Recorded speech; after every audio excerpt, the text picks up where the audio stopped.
गौहाटीला म्हणजे कामाख्या देवीला रुपाली चाकणकर, प्रतिभा चाकणकर आणि अशोक खरात हे गेले होते. रुपाली चाकणकरांनी सांगितलं की नाही, आमचा तो फॅमिलीचा काही हे होतं, फॅमिली फंक्शन होतं म्हणून आम्ही तिथे गेलो होतो. तर ते धादांत खोटं आहे. ते कसं खोटं आहे ते मी 1 ते 2 दिवसात सगळं बाहेर आणेनच. 30 जून 2023 आणि त्या 2 दिवस तेव्हा राहिले होत्या.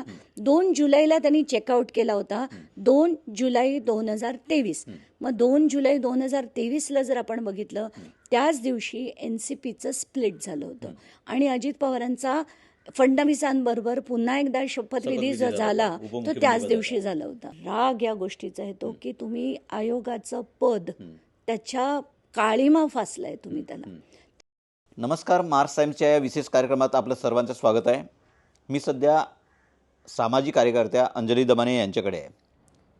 काल महाराष्ट्रामध्ये एक मोठी घटना घडली आहे.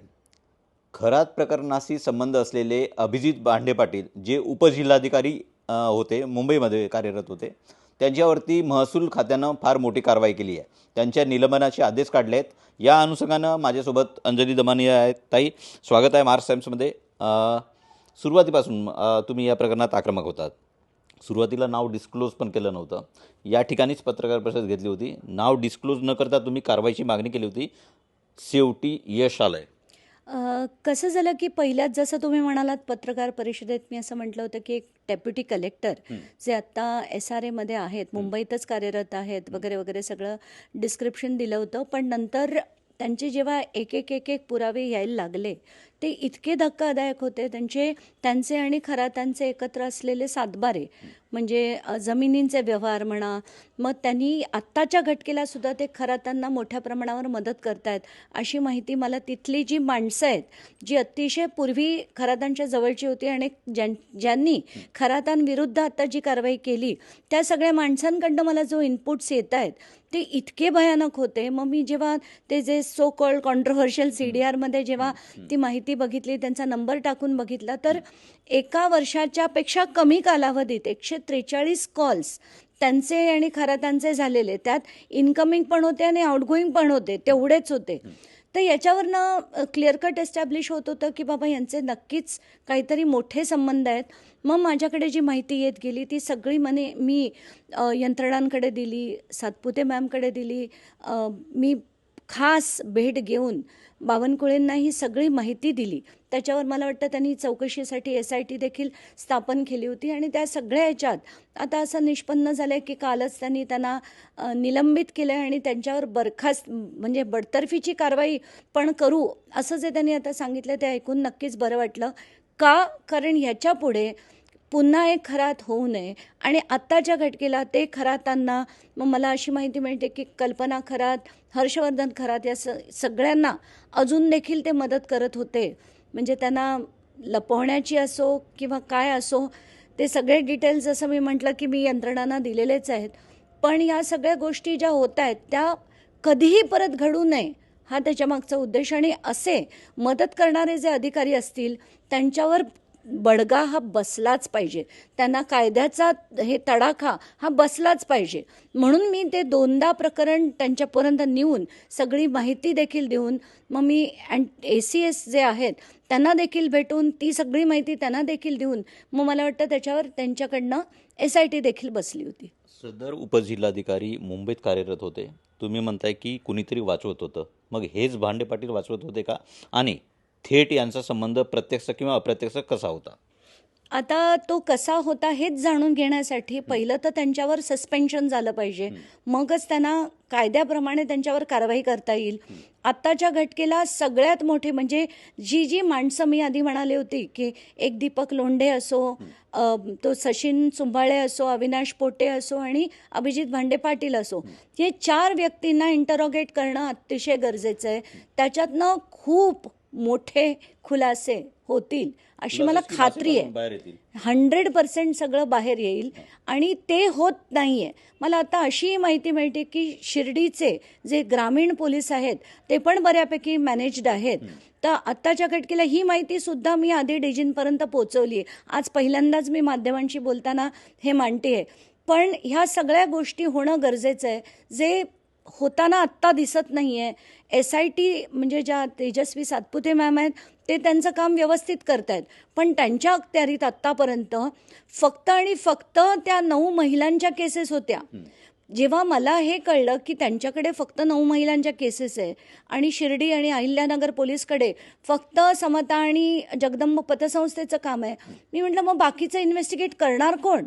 म्हणजे आता हे सगळे जे राजकारणी आहेत तिथे का जायचे, त्यांची स्टेटमेंट्स घेतली पाहिजेत. हे सगळे अधिकारी तिथे जायचे, त्यांची स्टेटमेंट्स घेतली पाहिजेत. पण त्याच्यासाठी त्यांना कोणाकडेच जर तो तपास नसला तर कसं होईल? म्हणून पहिलं पत्र मी DGना लिहिलं होतं की हे सगळ्या गोष्टीची चौकशी कोण करणार. आमचा काही वेळ जात नाही म्हणून आम्ही लढतोय असं नाही आहे. तर ह्या सगळ्या गोष्टी ज्या आम्ही कायद्यापुढे आणतोय की आज एकनाथ शिंदे का गेले, जयंत पाटील का गेले, चंद्रकांत पाटील ज्यांचा कालचा पण मी फोटो माध्यमांकडे दिला, हे सगळे का जात होते तिथे? हे महाराष्ट्राला कळायला नको का? कारण हे लोकप्रतिनिधी होते. आशिष शेलार म्हणा, दीपक केसरकर म्हणा, हे सगळे का जायचे तिथे?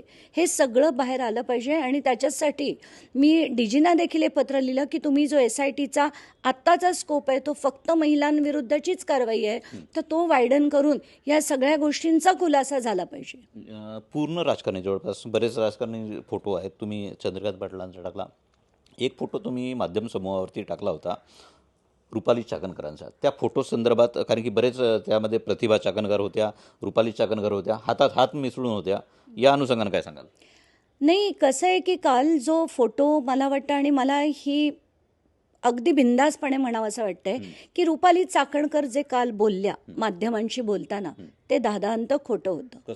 हा जो 2021ला जी माहिती माध्यमांनी काढली होती की रॅडिसन ब्लूमध्ये त्या म्हणजे गौहाटीला म्हणजे कामाख्या देवीला रुपाली चाकणकर, प्रतिभा चाकणकर आणि अशोक खरात हे गेले होते अगदी 28 ऑगस्ट 2021 रोजी. आणि एकच दिवस रुपाली आणि प्रतिभा चाकणकर राहिले होत्या आणि अशोक खरात 2 दिवस राहिले होते. तर ही जी सगळी माहिती माध्यमांनी काढली होती, त्याच्यानंतर काल बोलताना रुपाली चाकणकरांनी सांगितलं की नाही, आमचा तो फॅमिलीचा काही हे होतं, फॅमिली फंक्शन होतं म्हणून आम्ही तिथे गेलो होतो. तर ते दादांत खोटं आहे. ते कसं खोटं आहे ते मी 1 ते 2 दिवसात सगळं बाहेर आणेनच. तर आत्ताच्या घटकेला दुसरी त्यांची अजून एक तारीख होती, ती जी छोटीशी यादी जी माध्यमांनी दाखवली त्याच्यात अजून एक महत्त्वाची तारीख होती, म्हणजे 30 जून 2023. आणि त्या 2 दिवस तेव्हा राहिले होत्या. 2 जुलैला त्यांनी चेकआउट केला होता, 2 जुलै 2023. मग 2 जुलै 2023ला जर आपण बघितलं त्याच दिवशी NCPचं स्प्लिट झालं होतं आणि अजित पवारांचा फडणवीसांबरोबर पुन्हा एकदा शपथविधी जो झाला तो त्याच दिवशी झाला होता. ओके, याच्यामध्ये परत काळबेर दिसते, काही पूजा वगैरे झाली आहे किंवा अशा प्रकारचं? आता ते रुपाली चाकणकरच सांगू शकतील की त्या दिवशी तिथे कशासाठी गेल्या होत्या, ते आपण काय सांगणार. म्हणजे हे सगळं होताना तारखा पण आता जुळताना दिसत आहेत. तर आता ते रुपाली चाकणकरांनी सांगावं.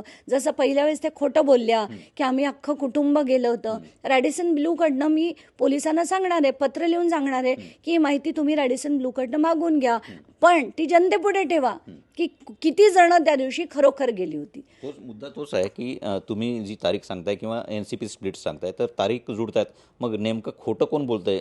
रुपाली चाकणकर काहीतरी लपवतायत असं वाटतंय तुम्हाला? प्रश्नच नाही, त्याच्यात काहीच शंका नाही.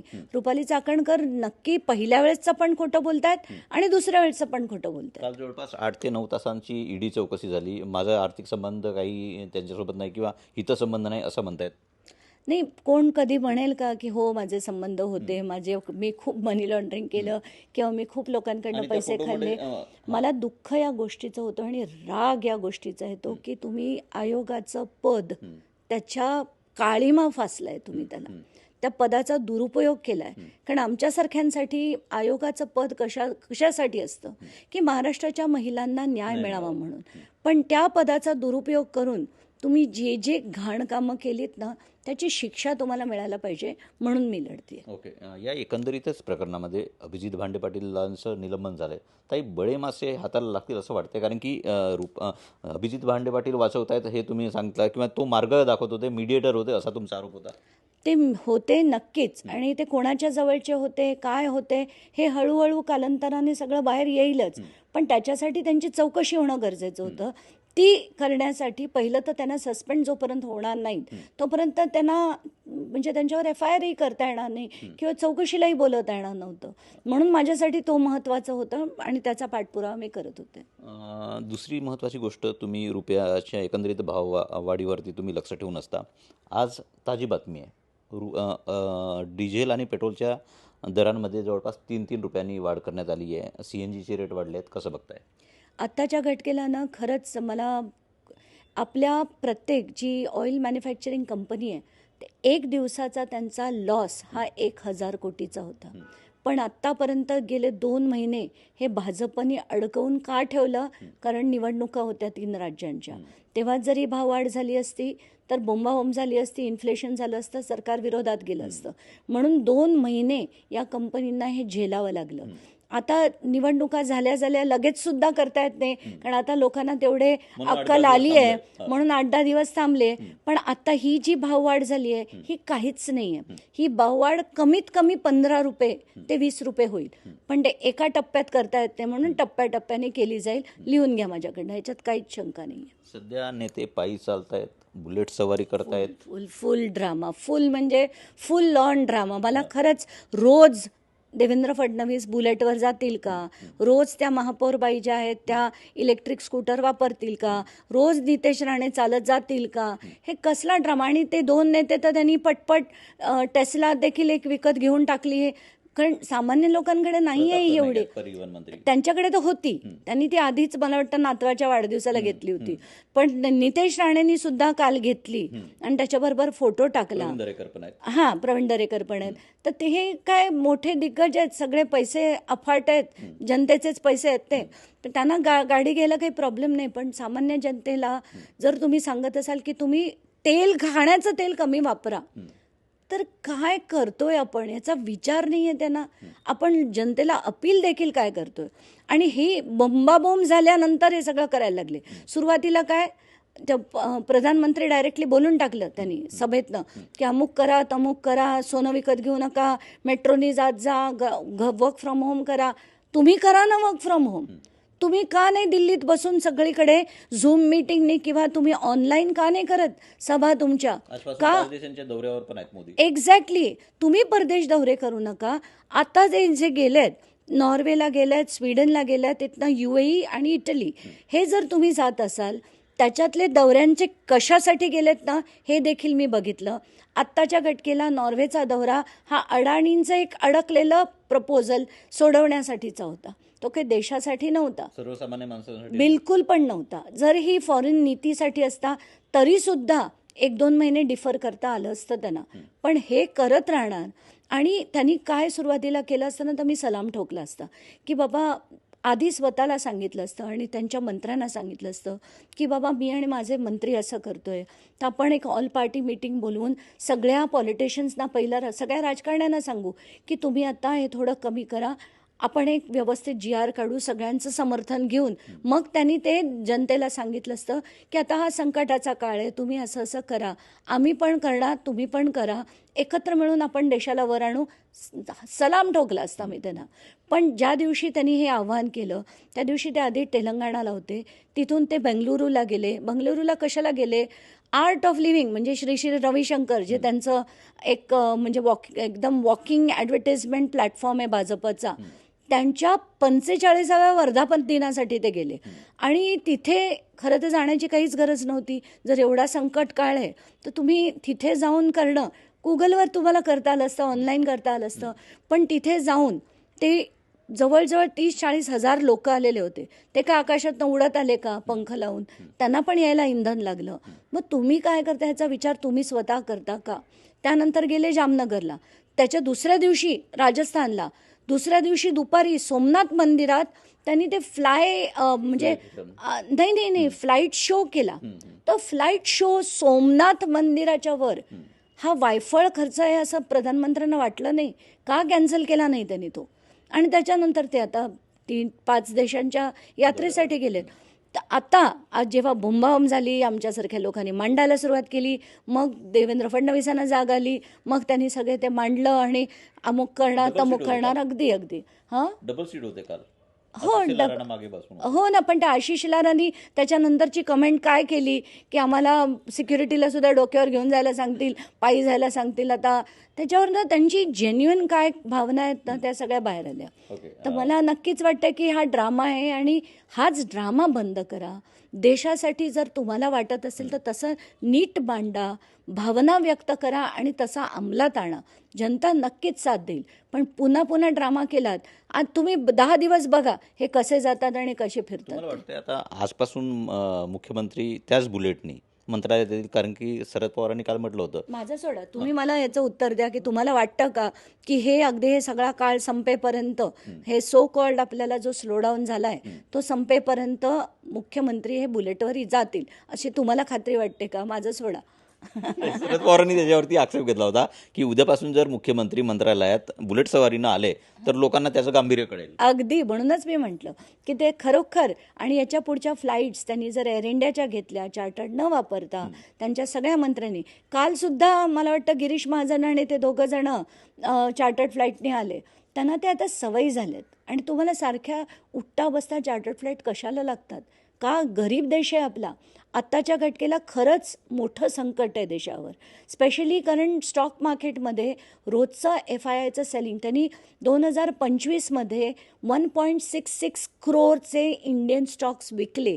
पण 2026मध्ये आत्ता मेपर्यंत 2 लाख कोटीच्या वर आत्ता मेपर्यंतचा आता आकडा गेलाय. तर हे जो खरा रुपयाचा जो स्लाईड होतोय तो FII सेलिंगमुळे होतोय, दुसरं सोन्यामुळे होतोय आणि तिसरं फ्युएल प्राईस राईजमुळे होतोय. तर हे सगळं जे ते उलटं सुलटं मांडण्याचा जो भाजपचा हातखंडा आहे त्याच्यात हे नेहमीच करत राहतात. हे राजकारण संपताना दिसत नाही आहे. धन्यवाद ताई आमच्याशी संपर्क साधल्याबद्दल. मी कुमार टेंबरे, महाराष्ट्र टाइम्स ऑनलाईन, मुंबई.